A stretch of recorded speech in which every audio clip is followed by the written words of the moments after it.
What is up, guys? This is Michael. And I'm PJ. And this is the Man Behind the Muscle podcast, episode 1. Right. My boy's been working out, No, he's the man with the muscle. And we're getting behind his muscle. I'm just the... Yeah, but you've been benching those Red Bulls, man. You've been benching the Monsters. The hamburgers. Hamburgers, Costco pizza. It adds up over time. But, with that being said, we got quite a few things that we're going to talk about today. The first one's we're going to talk about sports in the future.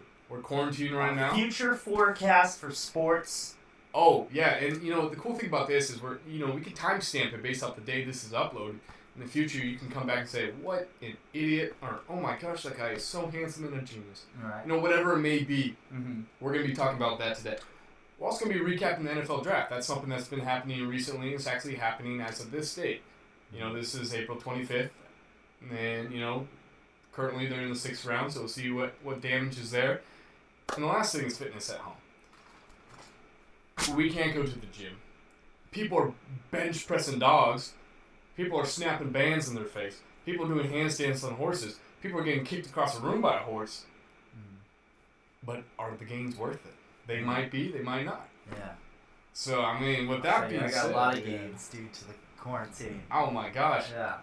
At this point, it's a time to eat some comfort food. Costco pizza's been great. Mm-hmm. Super efficient. I'm a local hero supporting the businesses. I'm super thankful that I'm blessed to be able to be a local hero. I will be doing some interviews with. No, I'm just kidding. With that being said, on a serious note, I'm kind of taking this time to be a little more lax on my diet, and understand that things happen like this. We are going through an event that is not necessarily normal. Yeah, it's hard. So, for me, usually this is the time of the year where you start gearing up and getting that beach bod, right? Yeah. But now it's like we live in Southern California. They had a protest the other day because people weren't allowed at the beach, in Huntington Beach. That's super close to us. They weren't allowed at the beach, and so they got kicked out. And so it's how long is it gonna be? And so we're able to just function, we don't need to be super intimate with each other, but can we share a beach with each other? So I guess it's now April, people would be gearing up for their beach bods, but now it's not the case right now, right? Well, yeah. With that being said, there's an incentive to getting that beach bod. Sure, at the end of the day, the most important thing is your health and wellness. Health as well. Mm-hmm. But if you're at that stage where you kind of want to show off and being a guy, that's kind of what happens is you do naturally want to show off. It's just kind of in our instincts and our hormones. Mm-hmm. With that being said, if you can't go to the beach, there's really no incentive to get that, summer bod. If you're not able to go to the gym or have access to weights, granted that doesn't mean you can't work out or be mindful of your diet, right? But that takes away a massive incentive because we all see the boys flexing in the gym, making sure their biceps are peaking, their triceps are looking fresh, and they did the extra set of abs at the end of the workout. But we don't have those luxuries right now. Right. Some people have a home gym, some people don't. I have a neighbor who has a home gym. I thought he was crazy for having a home gym in his garage and not being able to put the cars in there and keep them dirty. But he's the one working out at a home gym. So who's the fool now? So I got a question for you. What are your top 5 tips for the people and how to stay fit during the quarantine? Well, I think the big thing, I'm going to just start right off the bat, is I think the mental well-being. Yeah. It's extremely important. At the end of the day, health is wealth, so it is a collection, but the mental aspect. We're not used to being, quarantined in the house where you can't go out and, you can't do social gatherings, you're wearing face masks in public. So I think the biggest thing is just, do whatever that takes mentally. If that's journaling, if that's reading, if that's FaceTime, if that's calling loved ones, whatever that may be, I would say has to be the first one by far as the mental aspect. I think digging into that, right? Because I completely agree with you. I think this mental health is probably the biggest factor in this whole COVID-19 thing. If you're affected by the virus, our hearts go out to you, and that's a bummer.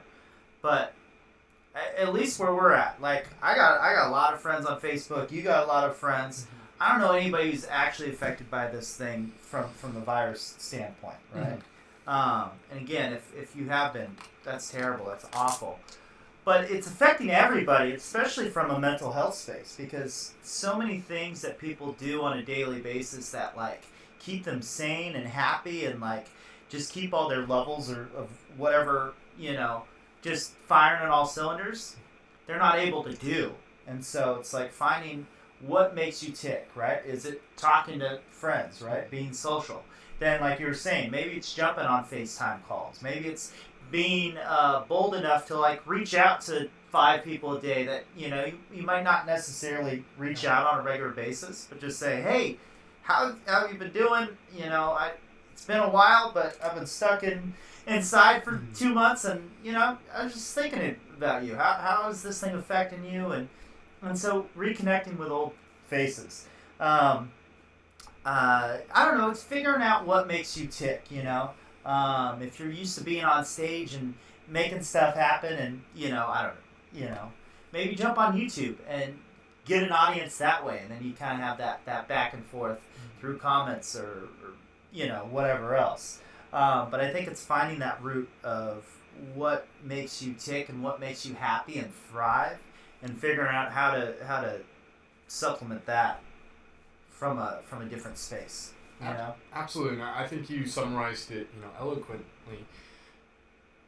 Do something different. The biggest thing is we have time, and one of the recurring memes that has been coming around kind of the entrepreneurial world is during this time, if you don't have a new hobby, if you don't have a new habit or a new side business or whatever it may be, you didn't lack it wasn't lack of time, it's lack of discipline. And to a certain extent that is true. But at the same time, it's we can't discredit what's going on. This is a traumatic experience for people who do suffer from depression, anxiety, people who are laid off. I mean, that's a mental that's a big deal. Yeah. And entrepreneurs, I got my own business. I'm struggling right now. Yeah, and I mean in healthcare, every single day I'm in healthcare sales, and every single day it's constantly different. You're getting debriefed of what's going on. Work environments, the legalities behind it. I know people have been fined for not wearing a face mask. That's crazy. And I mean, that comes back to that mental well-being is, managing your stress. I was at a local store buying face masks, and I asked the guy, hey man, how are you doing? And he's like, dude, I'm stressed beyond belief. People are here nonstop because they're so paranoid that they want this or they want that. They want hand sanitizers, they want masks. Gowns are the hard thing to get now. Gloves, 300% increases. People don't have the money to pay for this, but then we're told we need this. It's causing some issues. So that kind of summarizes tip number 1. Focus on the mental wellness. I think that's the most important thing. Physically we can all come back from this. Now, with that being said, part of that mental wellness is take a walk. You don't need to go run. Take a walk. I'm using this time now to be transparent, not as much as I should be, but to focus on my stretching aspect, on mobility. Taking time to focus on that. Maybe do yoga. Yeah, I think that's huge. Just to tack onto that, like stretching is this huge thing that like relates the mind with the body and the nervous system. And so like if you get deep stretches, right, that's the thing that's so cool about yoga. When you close your eyes and you kind of embrace the burn and you really just, there's all these other things associated with stretching, like emotional things that are associated with stretching, rather than just getting loose and limber and, potentially more, explosive through, whatever. And if you're able to kind of stretch and kind of access some of that stuff, it keeps us balanced. And that's something, it's funny, I'm supposed to do all these stretches and stuff for that sole reason. And I won't do it. I'll find like every excuse in the book not to do it. And it's all subconscious. I'm like, I got to do this first and this first and this first. And I keep putting it off more and more and more. And I'm realizing, like, why do I keep putting it off every single day when it's not that bad? Like, I'm more willing to do, like, ab exercises or jump in an ice-cold shower than I am to do these easy stretches. And I'm realizing that subconsciously there's something that's preventing me from doing it, right? And I think when, if you do embrace the stretches and you do embrace all the emotional baggage that's attached with our nervous system, and I mean, this is, I guess, a little bit more progressive, but there's something in my body that's resisting that. And so I just need to bite the bullet and make it happen and move forward. Because I think we get stuck in our comfort zones, and that's a comfort zone, I guess, of mine that I'm having. But stretch. Yeah. So, I mean, mental illness, stretching, Okay. You know, I would say at this point, I think it's going to be non-traditional, but enjoy it a little bit. Yeah. You know, if you want to have a Pizookie and spend time with your family, have a Pizookie. You know, I think all our diets at this time are, you know, kind of suffering. Like I said, we're trying to be local American heroes over here in Orange County, as well as, you know, as the rest of the world, and we are supporting local businesses by eating. I had a fabulous breakfast burrito this morning, and it was great. Spent time with, you know, friends in a social distance environment where I had to wear my face mask, go get my burrito. You know, with that being said, you know, I know this is a little kind of joking around, but, you know, enjoy on the diets. You know, a lot more people are cooking more. It's a great opportunity to go cook with your family, make some unique meals. I think that's great. That's a, you know, again, we're stuck at home. We're not allowed to go out to restaurants.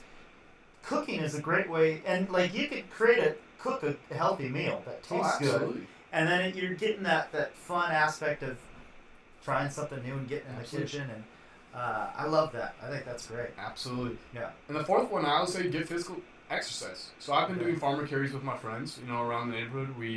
What's a farmer carry? So a farmer carry is, you know, we look at farmers, and we look at, you know, the majority of them are extremely, you know, well, one, you're disciplined as a farmer, but for the most part, you're in good shape. Now, granted, they do have a lot of heart disease because, you know, they're overworking. You know, but basically a farmer carry is you're carrying a sort of object on your side. There's multiple ways to do it. You can do overhead farmer carries. You can do a single arm farmer carry. You can do, you know, both hands. You can use hex bar. You can use dumbbells. Pretty much as long as you're carrying weights and trying to remain and have an upright posture, you're pretty much doing a farmer carry. Now, with that being said, I get my friends and I, we go around the neighborhood, which is about 0.7 miles a lap around my neighborhood. And each bucket is just pink buckets with sand, 25 pounds each. I have body armor that I wear. It's about 30 pounds with some gear on it. And we just walk around the neighborhood and we take turns. And we try to get, you know, depending on how many people are doing it at the time, we do one lap per person. Oftentimes we do another lap where we'll, you know, at stop signs we'll have little increments and we'll do, you know, burpees at this stop sign and we're going to do push-ups at this stop sign and squats at this stop sign or sit-ups. You know, kind of make it unique and... You get the workout neighborhood. Of course, man. You want to know my favorite exercise? So, the last time I did it with my friends, we each got to pick one workout or exercise that we wanted to do. So I purposely went last at the last stop sign, so the last workout. I thought I had the best workout ever. Deep breaths. Perfect way to end it, right? Yeah. Come on, man. No? Deep breaths? Yeah, dude. Instead of doing burpees, I did deep breaths. Okay, come on. there you go. You don't think that's funny or a good idea? I kind of lost you on it, but... Well, anyways. Yeah. Now I just kind of feel like anyways. I love it, though. So create a new workout routine for you. Exactly. And the coolest thing is the social aspect of it. Mm-hmm. And he's more fit than I am. But, like, for me, I've been trying to, like, challenge myself to do, like, 5 crunches a day, which is nothing. But it's 5 more crunches than I would have gotten otherwise. You know? Consistency compounds, man. You're starting somewhere, and that's the biggest thing. It's just getting started. Yeah. And I'm sure you look at it, it's 5, but 2 years from now, it's 50 a day or 150 a day. I don't know where you get that. You know, you never know. But still getting physical exercise and being creative on how you can do that. You know, being more sociable. I've never done this before where I'm working out with friends doing farmer carries. I pretty much just put my headphones in and did it myself. You know, but now I have the luxury because my friends can't go to the gym. The people that, you know, I spend my time with, I get to work out with them. You know, I get to spend more time with my dad working out. Right. I mean, that's been awesome. You know, my dad works at home. I'm occasionally at home, occasionally out on the field. I get to spend more time with my dad. Yeah. Awesome. The cool way to do it is working out. You know, in the fifth one right now, I think is just, you know, prepare for the future. You know, just set your goals. Yeah. And what you want. You know, I wanted to compete on a stage. And part of that was I wanted to see how far I could push myself. Like as a musician? Yeah, no. Actually, I'm going to shut you down with that. As no, so like in like a physique competition. There we go. And that's obviously been postponed till my diet's reflected that. You know, but that's still something that I want to do. And part of that is to see how far I can push myself. Okay, so let's dig into this. So those are your 5 tips, but we're going to segue into the next segment with this. And I love planning for the future because that is huge. But what does that look for? Is it having, I'm going to do this someday? Or is it having this full-on blueprint? Are you talking more so in the health and fitness realm? Whatever your goal is. And I think, I know a lot of people have goals, right? Where they'll be like, I do this, I want to be a millionaire someday. I think there are multiple levels to setting goals and to actually reaching goals, right? And then within that, there's giving yourself some flexibility where, you know, you're gonna mess up, right? So you just keep going. You know, if you mess up one day, just start again the next day, right? But when you say set goals, what do you break that down for us? What does that look like, and how do you go from having a vision and then actually taking the road to get there?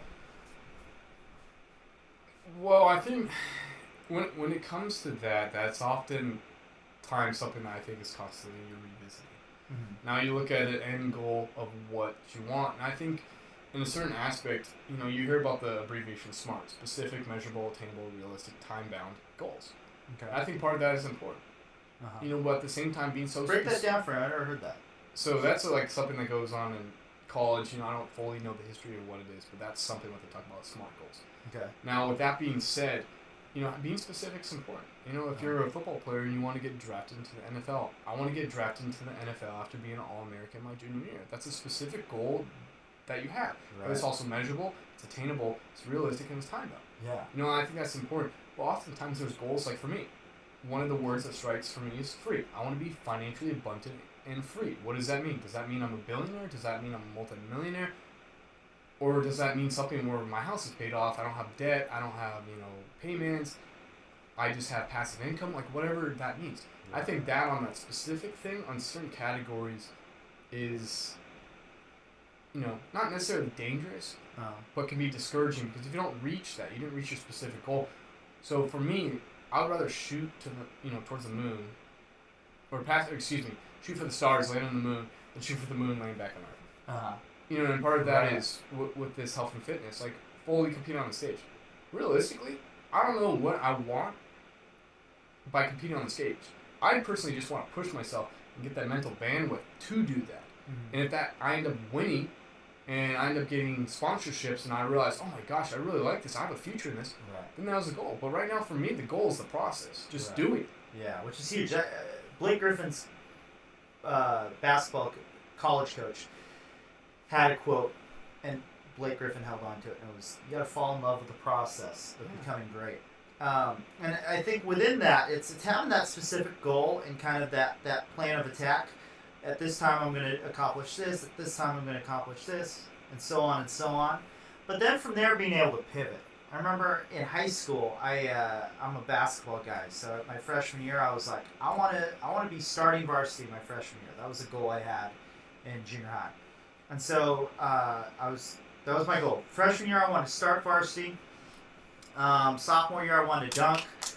Junior year, I wanted to get MVP. And then senior year, I wanted to be so good where they'd like retire my jersey. Right? That was my goal. And so freshman year, I started varsity. It was awesome. It was cool. Checked it off the list. Kept going. Sophomore year, I was trying to dunk. I ended up breaking my wrist trying to dunk. I was get up there, and I got it. I could dunk my junior year inconsistently, but I dunked a handful of times my junior year. But my sophomore year, I went up, and I grabbed the rim with two hands, and my momentum, took me, and I fell off, and I actually broke my wrist, and I sprained this one. But it kind of deterred me a little bit, right? It set me off my path, because all of a sudden I got a broken wrist. I'm out for, a month and a half, 2 months. And then I got to rehab it, and it's, it set me off, right? Junior year, I got MVP of my season, which was great. Everything's, set for my senior year. I'm going to have this crazy season, Junior year, I was, I did really well. Senior year, I'm going to take it to the next level. And I got there. Like, I played football also in high school. I quit football my senior year. Football team hated me for it, but I didn't want to get hurt by, some side thing distracting me from my goal. So I worked my butt off, and I was playing some damn good basketball. Second game of the preseason, we're playing our rival, and I am crushing them. I had like 21 points in the third quarter. I had 21 points. It was the third quarter, and I'm just giving them the business. And I went up for this rebound, and I came down, and I tweaked my ankle. And it ruined my senior season, right? It was like right in preseason when things were getting ready to start, and then I kept trying to like force the recovery, and I just kept spraying it over and over and over again. And I only played a handful of games my senior year, and it was a fraction of what I knew I could do. But at some point, you got to pivot, right? And so I had specific goals. I was able to reach certain ones. And this one, it was just out of my control at that point. And I had to set new goals, right? I was like, all right, how am I going to fight back and play college now, right? And that became the new goal, and I was able to achieve that, which was a cool feat. But that was a tangent. But No. That's and that's good. And part of that is just having that transparency and be able to like communicate like this. Mm-hmm. And that's a conversation I've had with you before. Is the goal setting aspect. Being in sales, you have metrics. You want to reach yada yada yada, and there's an actual physical number. Some of that, for me, it's like, okay, my goal is I want to be 215, and then cut down, to like 205. That's a measurable goal. Right. But some of these is, I think when you get too specific, you're almost spending more time planning it than just doing it. Because at the end of the day, I can sit here and I can write all my blueprints. I can talk to everybody. I can read all these books, but if I don't take any actions on it, it's pointless. Right. And there becomes a time where it's like, okay, this is my plan. I'm going to run with it, and things are going to adjust. Mm-hmm. Yeah. I went to, college and I ran track. And I realized this isn't for me. I'd rather play rec sports. I'd rather play basketball. It was either this or this or this. And then I ended up coming back, my junior year because I wanted to run track again. There's just that fire that was missing. And once again, I did the training and this and that, and the fire wasn't there. I was forcing something because I thought that's what I wanted, but it really wasn't. It was the ability to, be able to play rec sports or, play basketball or play racquetball or pick up football or whatever it may be, where I'm still active and still have that competitive spirit. Mm-hmm. And granted, it led me down the path where I ended up, having shoulder issues and shoulder surgery. But it was worth it, right? Oh, totally worth it. Totally worth it. I mean, you dislocate your shoulder, you pop back in, come on, you gotta play for the boys. Yeah, right? I mean, literally 3 times, and then, well, technically 4 times, but... We had you had it happen like 3 times, and then he filled in for I was in a basketball league, and sure enough, he went for a rebound, and it happened, and it was like just dangling there. He's like, I'm good, and he goes crack, and like puts it back, and I was like, oh my gosh. Well, I mean, now that you want to mention it, okay, I'll keep this brief. So the first time, I kid you not, I think one time I did like a reverse backhand racquetball, and I hit the ball so hard, like I kind of popped my shoulder. Mm-hmm. So I went up for the first time. We were playing. One of my best friends was there every single time I dislocated my shoulder, and every single time it's the same reaction. It's him on the ground busting up laughing because he thinks it's funny. But granted, I'm laughing too because I think it's kind of funny. Obviously, it hurts, and laughing is one of the ways you cope with it. Is that Matt? Yeah. First time. What happened to him a few months later? Dude, he. I guess kind of what goes around comes around, dude. I see. The funny thing is, not discrediting his character, but I feel like I took the higher approach. I didn't laugh when that happened. Now, granted, I did call him Nubby a few times. Now, they don't know what happened to him. Well, now we got to lead into that. Oh, okay, but basically, first time playing basketball, go up for a rebound. My hand, I go straight up through the rim. I'm reaching the ball above. I grab it. And when I come down, my hand gets kind of caught in the net because I went like kind of through. It was just a weird angle to come in. Pulled it out, ripped it out. Knew I ripped it out. Kind of popped it back in. That game, I hit the game winner. I remember that every single time as we hit the game. I don't know if you were there for that game. I feel like you were there for 2 of the times. But, the second time, the ball goes way behind my head. And I'm reaching it. For that one. And just, it literally, I kind of like Odell Beckham caught it. And for whatever reason, I should have just let the ball go. But, it's a competitive spirit. You just want to grab it. Shoulder pops out backwards. So that's a posterior tear. At this point, I get checked out. They're like, you need surgery, dude. You blew your shoulder out. Like, you have like a torn labrum. Like, what are you doing? And, I was told, okay, you're going to have like 9 months of down period, or 7 to 9 months of down period where you have to be mindful of everything. I don't want that. I thought it was a waste of time. I feel fine like a week later or a couple days later. Like, it's just a dislocated shoulder. It's not a big deal. Third time, for whatever reason, I decided to play pickup basketball with you. And I'm playing physical basketball. And then it's the same thing. I end up going for like a rebound or a block shot or something. And I dislocate my shoulder. And I knew it's like, okay, this is it. Alright. So end up getting ice, head out. The last time, for whatever reason, I'm in a dodgeball tournament. It's me versus one other guy. And I think to myself, you know what? I'm going to rip this guy a new one. So I throw it as hard as humanly possible that I can. And I literally threw my shoulder out. That's awesome. Did you catch it? I don't even know where the ball went because literally all I felt was, if you kind of like imagine like, you kind of have like something stitched and you're slowly cutting the stitches. Yeah. I literally felt my like shoulder just go tick, tick, tick, tick, tick, tick, Yeah. all the way down. And I mean, my shoulder's sticking out of my lat. You know, there's nurses there. They're scared. They don't want to touch me. My buddy's on the ground laughing his butt off. You know, he's in the Marine Corps. He's like, dude, you jacked your shoulder up. His brother's like, oh my gosh, instant dead mother. I love you, Nick. But he goes, instant dead mother. Goes to the urgent care. You know, he drives me there, and I'm literally in the car. My arms like sat up, like, you know, I'm bracing myself against, you know, the dash, and like every like 5 seconds I'm getting like a spasm from hell because my shoulder's like all the way down here. That's and I'm crazy. just like, oh, and like we Your shoulder was down here. Dude, it was so far down, like I can't. Yeah, they had to like when they surgically repaired it, they had to like pick it back up. That's crazy. I didn't know about all that. I'm kind of like laughing, and it slowly started to hurt more and more, more and more. Like Nick's kind of like he's talking to me, kind of cracking jokes. So I'm like, you know, focusing on that. We get to urgent care, and I kid you not, I'm walking, and I'm hunched over because literally, if I was holding up straight, the weight was just killing me, and I would spasm. So I'm bracing myself. So I get to urgent care, I'm thinking like, just please reset my shoulder, Like, gosh, this sucks because it's already been like an hour. Right. And they're like, oh no, we can't touch you. You need to go urgent care. You need medication. You know, you need to put you under. Like, we can't, you know, do this. So at this point, Nick leaves. My dad picks me up. So we drive to the urgent care. Or excuse me, ER. We're in the ER. I'm literally on the ground because I can't sit because my arm's spasming. This guy, this elderly man had broken his collarbone, and you know he wasn't really in pain. And they're just like, dude, what did you do? The nurses are like, what did this kid like do? Like, oh my gosh. So I finally get called in, and then and oh my gosh. And this nurse is asking me, like, are you okay? Let me take your blood pressure. I'm literally just, like, kind of smiling, like, gosh, this kind of freaking hurts, man. Like, can you just pop my shoulder back?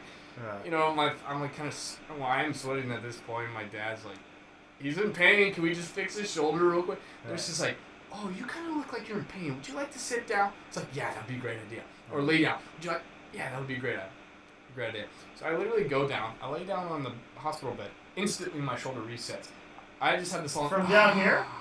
Yeah, just like crawl back? Yeah, just like kind of popped back in place, and I felt it. It was just instant relief. If you ever dislocated your shoulder, you'll know what I'm talking about. You just like instant relief, felt like $1,000,000. And I'm like, okay, well, can I leave now? This is like stupid. My shoulder already reset. And she's like, no, we need to do a CT scan. We need to check on you. So it's like, okay, fine. Get my CT scan. You know, basically, okay, sure. You need to go see your orthopedic, dude. Like, you need surgery at this point. That's crazy. And so go get my MRI. End up talking to the orthopedic, really, you know, well-renowned orthopedic. You know, like he's telling me, dude, you need shoulder surgery. We're gonna do it ASAP. Like there's no ifs, ands, or buts. You know, your shoulder's beyond jacked up. You have like a 99% tear. You're incredibly lucky to tear your rotator cuff, your bicep, you know, full labral tear. Like we gotta get this done. So did surgery. You know, repaired it. They said it was a successful surgery. You know, and I'll be doing therapy for a little bit while longer on my own, not with a therapist. So I have a question because you were like in a full-on sling for what, 2 months? Yeah. Yeah. What was the difference for you being? We keep going back to this quarantine thing.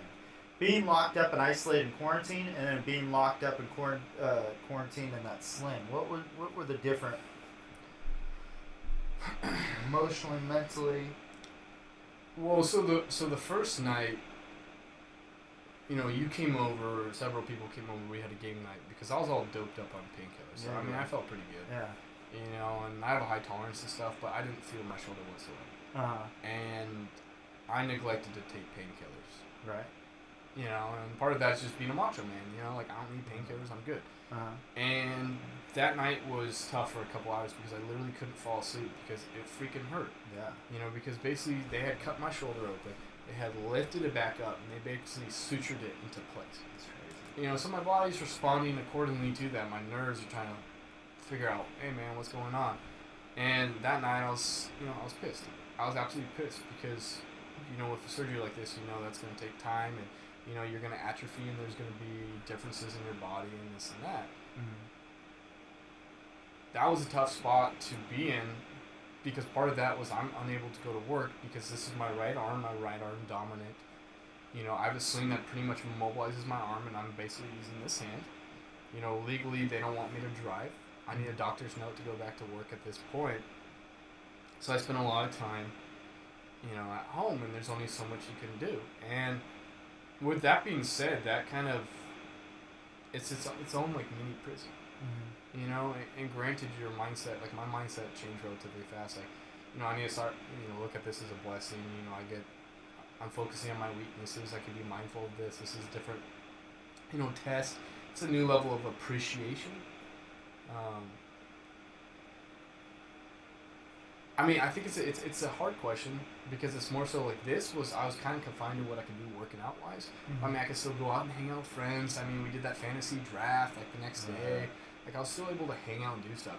Whereas this, I get a tiny sliver of that where you could still kind of work out, and it's really easy to be pessimistic with everything going on right now. And I'm guilty of that. I've had my moments where I've been extremely pessimistic. Because it's not a normal feeling. It's, you work hard during the day, and you do your things, and you want to go to the gym. Part of that is the social aspect, and I think what we're really seeking is that social aspect. Mm-hmm. With social distancing, we're not able to get that social aspect. Right. Yeah. So to answer that, there are parts that, even though you're working out with your neighbors, yeah. Well, it's different. I miss the sauna too as well. Yeah. But you still get, with the shoulder injury, in like quarantine, it's different. I feel like people, quarantine, I feel like everybody's had a little more grace. Mm-hmm. Because we're all going through a lot. Right. Where you're injured, people kind of stare at you because literally they did not want me to go to the gym, work out for like weeks and weeks and weeks and weeks and weeks. And with that being said, like I did go to the gym, and I did start working out with my left arm, and I did leg day. I didn't touch my right arm because at that point I was basically playing with fire, and I was lucky where I was at, and I don't want to push my luck anymore. Right. I don't know. That's a really good bit to reflect on, because I think there's similarities in both, and I think having that kind of prepared me for quarantine and gave me a new perspective in the sense of like things I can be grateful for, like the ability to work out with my friends, like just the ability to work out. And a constant reminder that I tell myself when I want to work out is there's so many people who kill to be able to work out, or to be able to pick up these buckets, walk around the neighborhood, right, or be able to walk or whatever it may be, and I'm gonna sit here and nitpick and complain because I don't want to pick up buckets to work out because it's this or this or this. Right. And that's battles that we all face. Right. But just understand, like, I'm just grateful I can even do this. Right. Totally. Yeah. That's craziness. Yeah. What about yourself? So you had your fair share of injuries. You're bouncing on a trampoline. Next thing, your life's changed. Yeah. So I only had like one major injury, and that was I was at a trampoline park, and I broke my ankle. I tried doing a flip off the side of trampoline, and like I kind of landed it, but I was all Matrix style and trying to be all macho. I'm like, I'm just gonna pull my body up, and so I did, but then my ankle just went and it was like the Gordon Hayward injury. Like, he's the Celtic. If you want to see what it looked like, look up Gordon Hayward Celtic injury. I had the exact same break, and my foot looked exactly the same. Gosh, sucks. But I actually had one additional break. I broke my leg in like 3 different places. And so I'm a basketball guy. I love being active. I love jumping around and running around. And I was playing probably like my best basketball right around that time. And so to have that being stripped away was like emotionally like debilitating. I had like a horror story with the whole experience. I was like under medicated, so like I was at home like barely taking anything for it, and like they like prescribed like Advil when it was like supposed to be like the super drugs. But I got through it. But the big thing, I was in bed for like 2 months, couldn't do anything, and Yeah, I guess that was probably the closest thing to quarantine, right? Because I was in bed, I couldn't move, I couldn't, couldn't drive, couldn't do anything, um, and so like emotionally, it was really really hard. Like there were certain days that were fine. I was watching a lot of basketball, a lot of ESPN, which kind of got me through days. But there were certain days where you just break down, right? And it's just you get emotional, and it's like you just certain things that you never even thought you liked or craved or whatever. Like you're like I can only do that. Like I hate the beach, but like for whatever reason, I just craved like feeling sand in between my toes, right? It's just like weird stuff like that, and then your mind starts playing tricks on you, right? You start going to dark places, and you're like, man, like I'm in my late 20s right now. What am I doing with my life? Like, I'm in bed for 2 months and I'm not working, and you start playing all these psychological games that that you just have to fight through and get through. But when it was all said and done, I was blessed. I fully healed, and I don't see really a drop off based on where I was at before and where I'm at now. But I guess to relate it to quarantine, quarantine has not been that big of an issue for me. I mean, work has taken a dip, but I am still working. I'm still showing up to the office. I'm still, my daily routine is looking the same. The biggest thing, you're not allowed to play basketball. And so, like, you go to the park and, like, the hoops are, like, they're all caution taped off. The nets are, like, zip tied. I'm used to being in leagues and playing pickup ball. Like, none of that's going on. And so, that's getting to me. But I feel like the broken leg for me was 10 times worse than the quarantine thing. Like, we're hanging out, obviously, and I feel healthy and strong, and so it's not really affecting me except for like basketball sales are low. I'm not allowed in the grocery store because I don't own a mask, so that sucks. But yeah, that's pretty much my story. No, and that's cool. Yeah, that's really cool, and I'm sure some of you guys relate to having injuries like that, and everybody has unique experiences, and it often leads to disappointment because most of the time you're training for something, and to kind of have that stripped away is a little disappointing, but with that being said, I mean, sports in the future, like where are we at? Does the NBA, do they return? Does the season, our future forecasts for sports, it's So it's what, April 20 something? It's the 25th of April right 25th, now. April 2020. Mid-June, July, possible, tentative, maybe we're playing without fans. I mean, Chris Paul saying that you need 2 to 4 weeks to, prep to play basketball. Totally makes sense. Right. NBA will start again in August. I'm convinced NBA will pick up in August, continue through like the end of October. They'll probably have like a month and a half hiatus, 2-month hiatus, pick back up in December, carry out till June.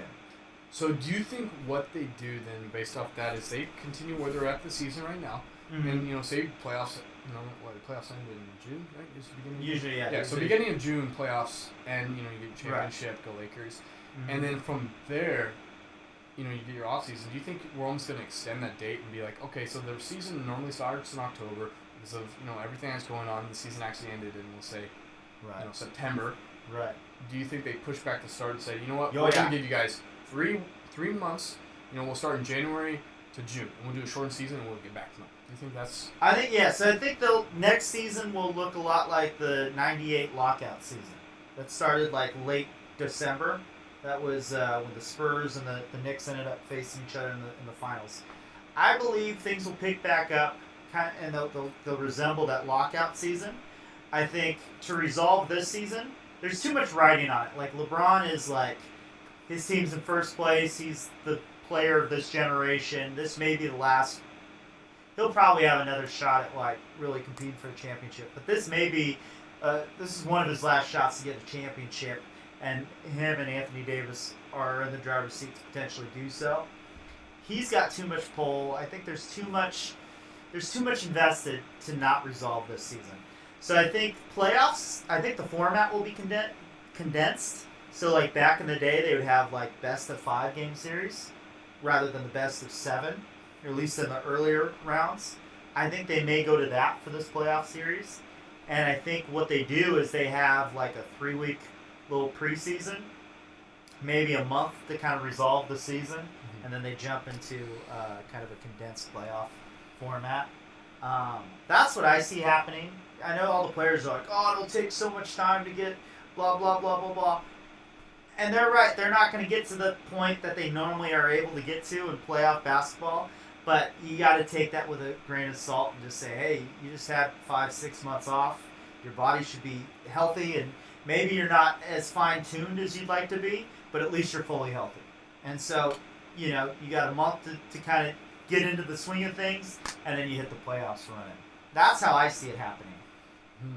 And I'm guessing August. Yeah, and I think, piggybacking off what you're saying in that prediction is, I don't see any reason or way they would not continue the season. Mm-hmm. Yeah.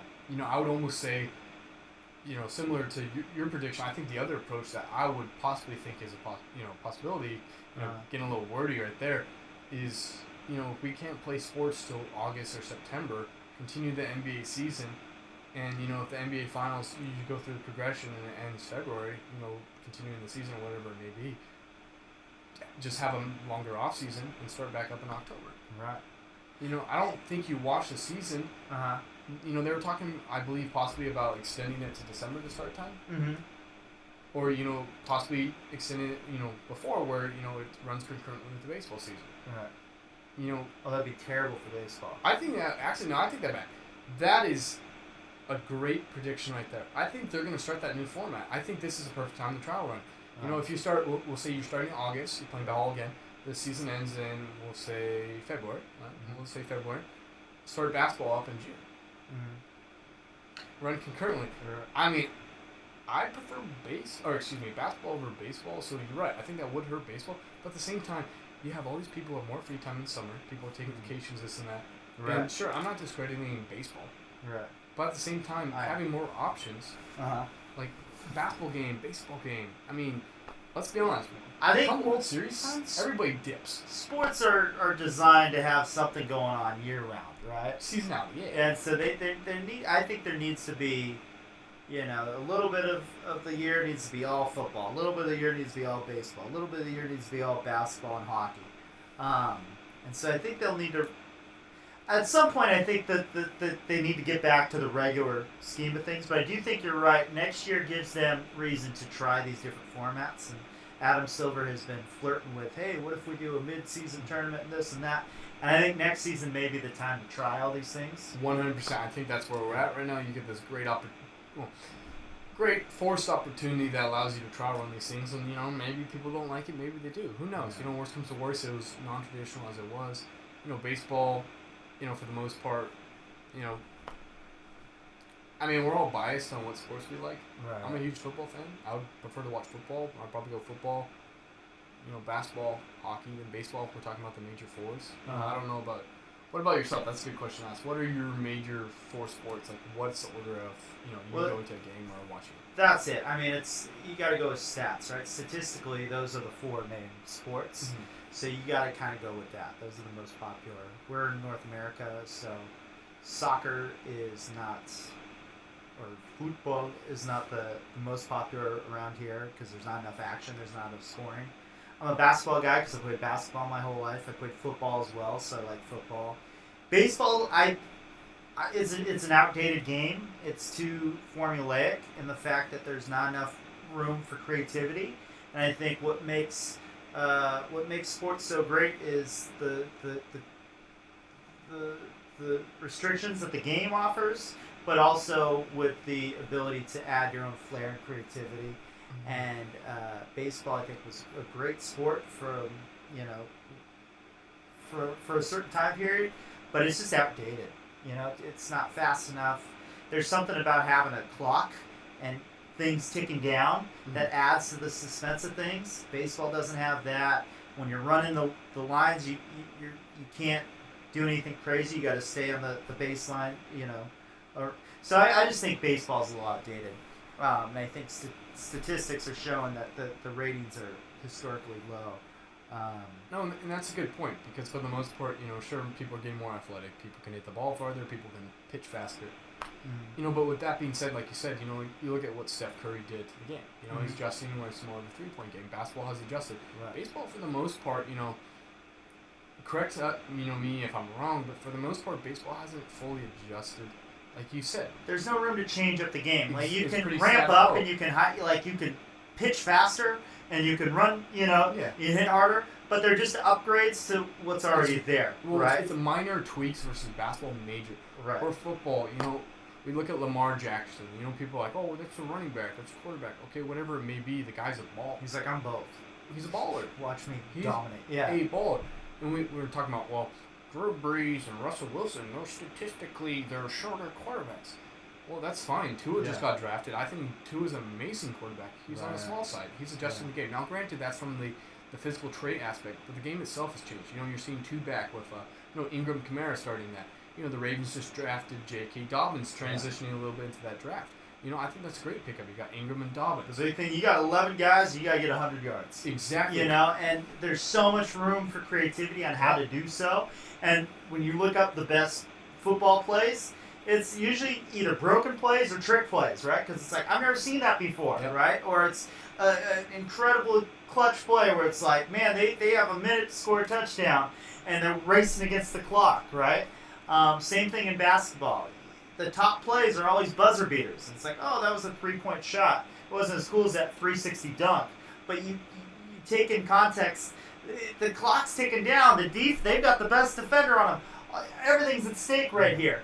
And there's just that suspense that I believe football and basketball have that I think baseball's lacking, right? And even soccer, I know it's timed, but then they'll add the time left. Penalties. But you don't know how much time's, back. I mean, I think it's outdated, Well, when you bring it, to go off that point, you look at those sports. So football, you do need equipment. It's a little, we'll say, more expensive than other sports. For the most part, baseball is relatively, basic. You have a glove, a ball, and a bat.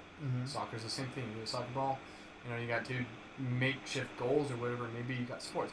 That makes those sports more accessible. Right. And soccer and baseball have been around longer, like you said. But we're moving more into new sports. We're seeing the rise of MLG, Major League Gaming, and esports and Fortnite competitions and Call of Duty tournaments and whatever it may be. And sports are constantly adapting, and there's an entertainment factor. Even on the sports side, they're talking about putting video games into the Olympics. And a lot of people are like, well, that's not really a sport. There's not the physicality, and regardless of what you believe, there is a competitive aspect of it. Right. And the huge chunk of sports is that competitive aspect. Right. And as human beings, we're striving for that competition. Right. We want to win. We want to be dogs, and basketball is allowing that new adrenaline hit because we're seeing new competitions. Right. Steph Curry pulling up from half court and just shooting a 3 over LeBron or whatever it may be. Yeah. Is awesome. Right. Football is the same thing. Football's constantly changing. Look at Lamar Jackson.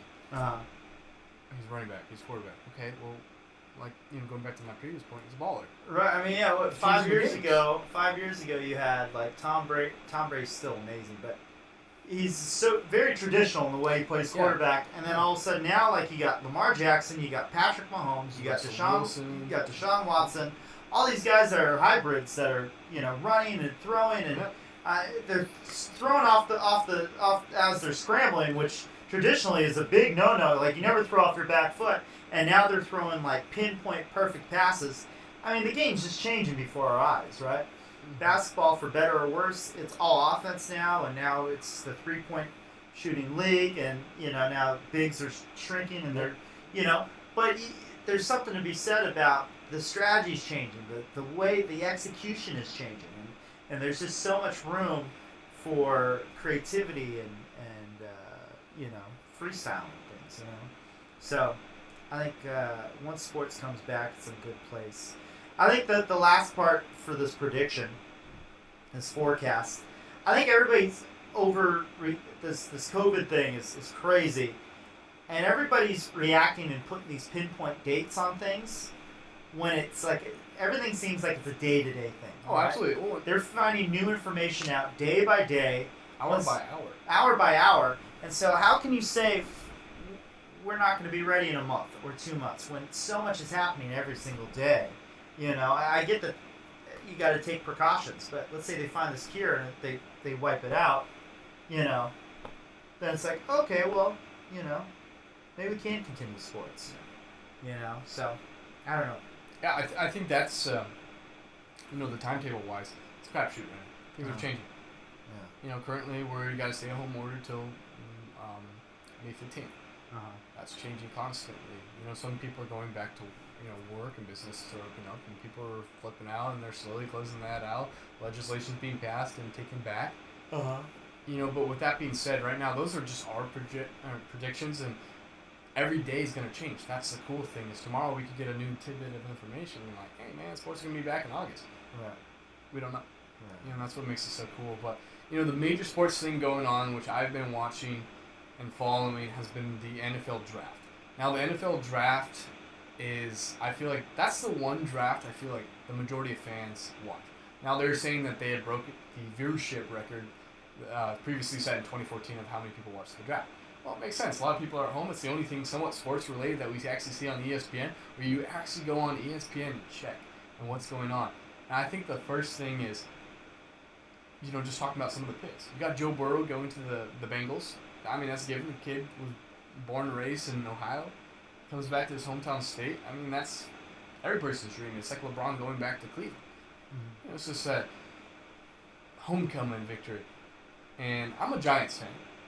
And I was a little alarmed at first when I saw that pick Thomas. Now, on hindsight, that's because I wanted Simmons really bad. I think Simmons had that versatility. But that wasn't a bad pick. And you're seeing these picks, and I think just to go with the highlight picks is you look at the Packers drafting a quarterback, and to make it worse, they traded up to get that quarterback. What do you think if you're Aaron Rodgers, how do you view that if you draft another quarterback when you're just looking for weapons to help you when you have a potential playoff team or Super Bowl contending team? How do you feel if you're Aaron Rodgers?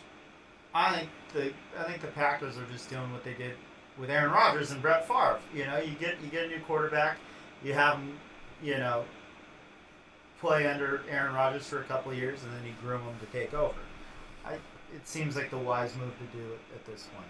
Now, do you think the timing is bad? Because you look at the team last year, they had legitimate Super Bowl championship aspects, and then you draft a quarterback when he kind of needs weapons and you didn't fully address that in free agency. Do you think that's something that's kind of in a sense kind of like F you to Rodgers? I don't think it's an F you to Rodgers. I do think he is on his last leg, and I think he may have a couple more years in him. But I think not this past year, but the year before when he was hurt all year, I think that was kind of the big turning page where they're like, all right, we got to start thinking about our future. And now with all these new quarterbacks coming up, personally, I don't think Aaron Rodgers is elite, but there's before he was like easy top 2.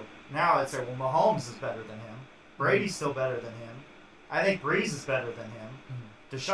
Lamar Jackson's better than him. Deshaun Watson potentially is better than him. I like Deshaun Watson, but he needs to be a little bit more consistent. But what he's capable of doing, he's on par with Rodgers. So I think they're just thinking about their future. They're saying, let's get a new guy, let's groom him under Rodgers while he's still relevant and he's still at a high level, and we can kind of do the Brett Favre thing. Is it fair to Aaron Rodgers? Maybe. I mean, the whole thing is a business, and he had his run. Yeah. And he's going to continue to have his run for the next couple of years. And I don't think they're just giving up, but I think that they are doing they're doing the wisest thing they can do as an organization, to kind of gear up for that. What's happening, next, going forward. So, and we don't know what they're doing. I mean, they could potentially trade some of these things, Well, and that's the thing is, does Rodgers say, peace out Green Bay, it's been great, it's been real, kind of like Brady dips to a team that possibly needs a quarterback. Mm-hmm. I think that's something to talk about. Now, for me, kind of go off your point of, the quarterback rankings, I think Rodgers is probably the best pure passer outside of Mahomes for the most part. All right. Now, I think what also separates him is his decision making. He's a very, very smart quarterback, and you see that on his interceptions.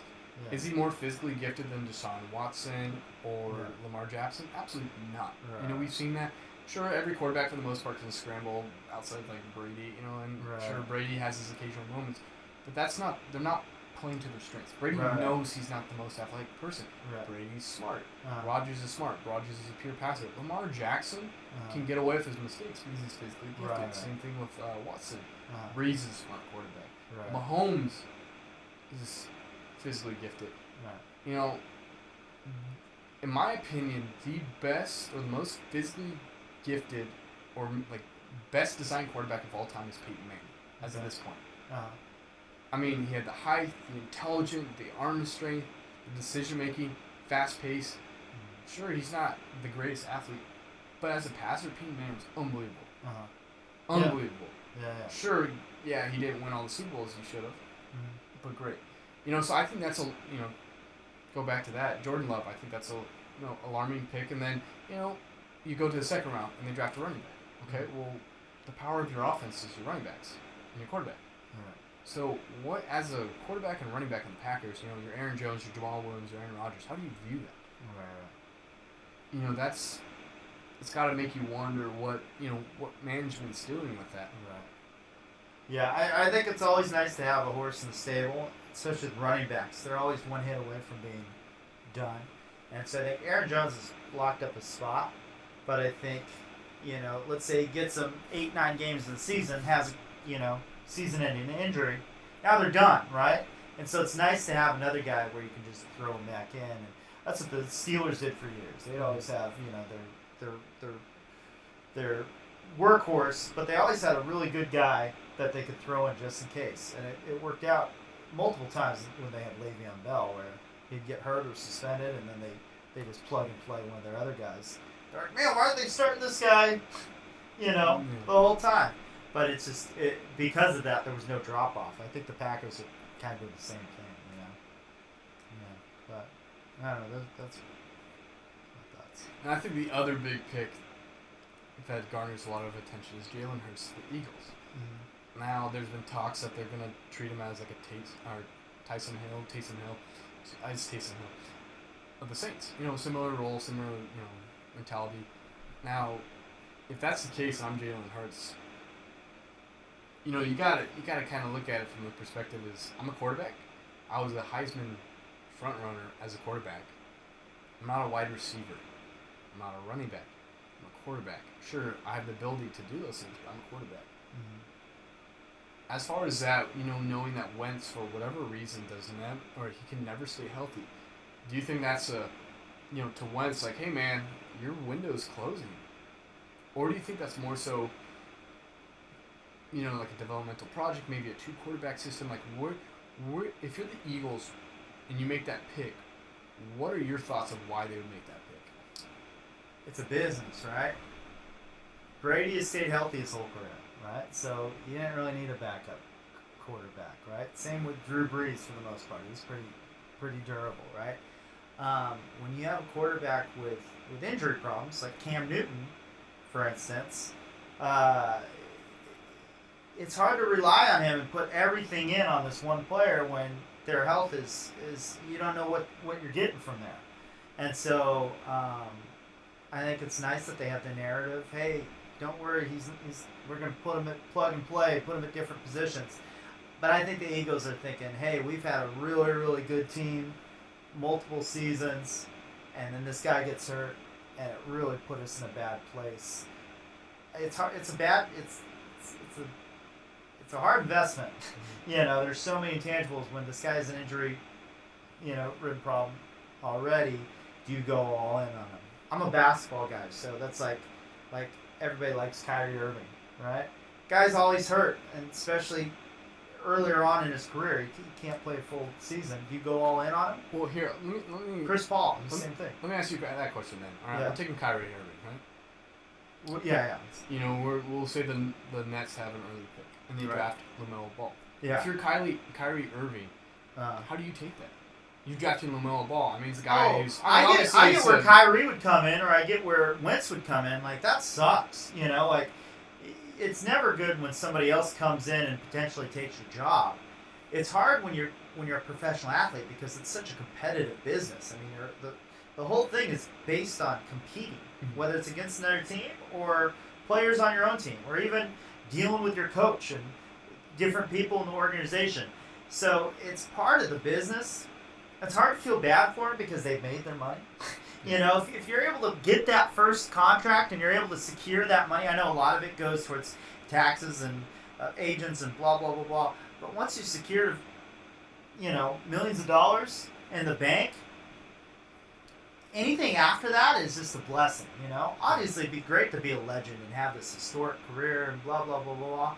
But, you know, that's a very, very, very select few that happens to happen to. Kyrie Irving has no room to talk because he has, you know, he's just ultra cocky and he hasn't proved it. He hit one shot, you know, and it was a cool shot, but it was against a defender who wasn't a very good one-on-one defender, and it was a fairly open shot, you know. He got into his rhythm. It was, you know, it was a good situation for him. If he had Kevin Durant on him, probably would have hit that shot. If he had Klay Thompson on him, probably would have hit that shot. He had Steph Curry on him, so he cemented his legacy. What are you talking about? You didn't see that recent interview where Steph Curry's defensive abilities were called out? Do you know what I'm talking about? Steph Curry, here's the thing. Called him out. Steph Curry is a great defender, but he's a great team defender. He's very smart, and he's good at picking up passing lanes and whatever else. Where he gets exposed is when he's got to go one-on-one. And that was an ISO situation where he's one-on-one, and you could tell Steph Curry wanted no part of it, and then Kyrie got right into his rhythm. As a defender, you can't let him get into that shot. You know, you got to move him to a different spot. Anyway, yeah, I mean, that's a whole nother tangent, but the Nets, I think they should trade Kyrie and trade Durant. Well, there was something. So, with that being said, you know, taking that to Jalen Hurts one situation, do you think it's almost similar where the Eagles should basically say, you know what, once you've been great, but we're kind of looking to move on from you? I think they give him one more shot. And I think if he does really well, then they try to move him, you know. But I think he's got one more shot to kind of, you know, be the ringleader of the Eagles. And then I think they might be in a, you know, time to move on type thing, you know? Yeah, and I think those roles will slowly, you know, we'll find out the length of why they were drafted, where they were, and, you know, I do think there is the loyalty aspect, you know, in Rodgers' situation. I understand you want to, you know, kind of have a successor and this and that, but you look at where Rodgers at his age, you look at other quarterbacks who are still doing it. I mean, Rodgers physically hasn't declined. So I think it's a bit of a reach to draft a quarterback this year. Right. It's always safe to draft a quarterback. It is. But was he really the right quarterback for you? Unless you're like falling in love with this guy and it's like, this is Rodgers 2.0. Right. We really think this guy's the future. Right. This is it, and he's our dude. And that makes sense. But when your team kind of needs some weapons and upgrades, and you have that ability in the draft to do that, you don't address those needs, but you kind of draft in the needs, or not necessarily the needs. You draft where your strengths are. Kind of makes you wonder what the franchise is doing. I think it's a disservice to Rodgers. Right. On the Hurts aspect, I think it's a good move because, before people would say, well, Hurts is a mobile quarterback. You know, he's 6th, 7th round, take him as a flyer, this and that. Lamar Jackson just proved all that wrong. Right. If Hurts gets 600-700 yards on the ground, he's averaging 6-7 yards a rush. You're getting first downs left and right. You're moving the ball. At the end of the day, the quarterback's job is to score. That's it. It's not how he does it. Right. If he throws 40 touchdown passes or if he throws 20, it doesn't matter. I mean, the Ravens, when they lost to Tennessee, I was shocked. I mean, they got blown out. It was inexperience. That was the big thing. It was inexperience. It was, but that team, they should have done way better. And they just blew apart. Now, I think they needed to have that because I think they're going to be even better next year. Yeah. You add in Look at Kansas City. That was kind of their thing 2 years ago. Well, Kansas City's actually been to the AFC Championships a couple games. Right. And Mahomes is great. I mean, KC's stacked. They didn't lose anybody really in the offseason. Right. They added another running back who's like Maurice Jones-Drew 2.0. No, but I mean, like, Kansas City 2 years ago fumbled in the playoffs. Oh, and they learned from it, and they took care of business this year, where I feel like the Ravens kind of had to go through that. And now football, especially in the playoffs, you got to play every single down, every single quarter. And a lot of these games, you kind of come in flat, and you take a quarter off or 2 quarters off. You can't do that in the playoffs.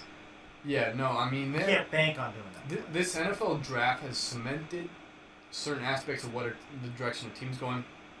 It's also adjusted and made us rethink of people we thought were stable. You know, Rodgers, Wentz, you know, with the Ravens addressing Dobbins, and then you got Taylor going to the Colts. You got the Colts drafting, you know, a quarterback as well, Easton, and just kind of seeing the progressions. I think this has been the weirdest draft because it's been all virtual. Uh-huh. The draft itself was virtual. Robert Goodell was in his basement. Robert Goodell was, you know, having his little booze come in, which is, you know, different. I think there's a lot of, you know, hey man, tons of people are going to trade, and then we didn't really see any trades. Mm-hmm. You know, in the first round, minus, you know, basically the Patriots moving up a spot to get an offensive lineman. You know, there wasn't a super big blockbuster trades for the most part. Yeah.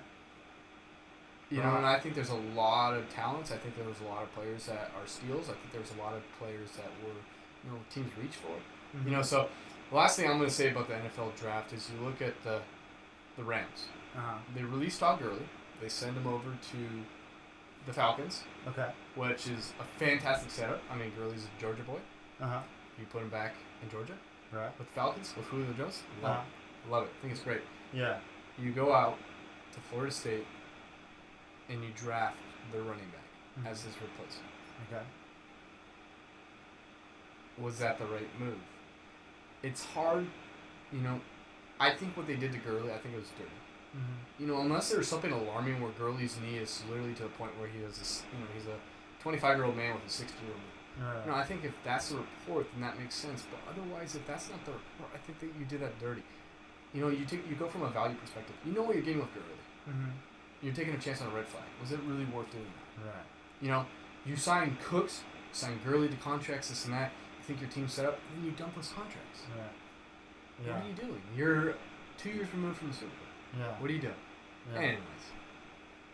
Anyway, we're kind of going on all kinds of different right? We are. Probably resolve this thing. But, yeah, final thoughts.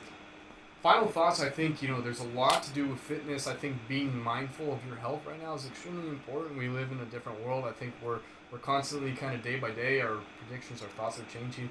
You know, to have the NFL draft and being a sports fan is a little bit of relief, and to kind of go from there. It should be interesting to see when sports actually pick up, because I think it would be amazing. But as far as that, I mean, that's the first, you know, podcast that we got, you know, going for you guys, and, you know, this was super fun. There's a natural element, you know, he's my boy, and we've known each other for a year, so we're able to riff, and, you know, obviously as time progresses, the structure will continue to get better, and, you know, that's something, you know, going back to the whole conversation, is that we're striving for, is to constantly improve and be better, and, you know, that will continue to improve over time.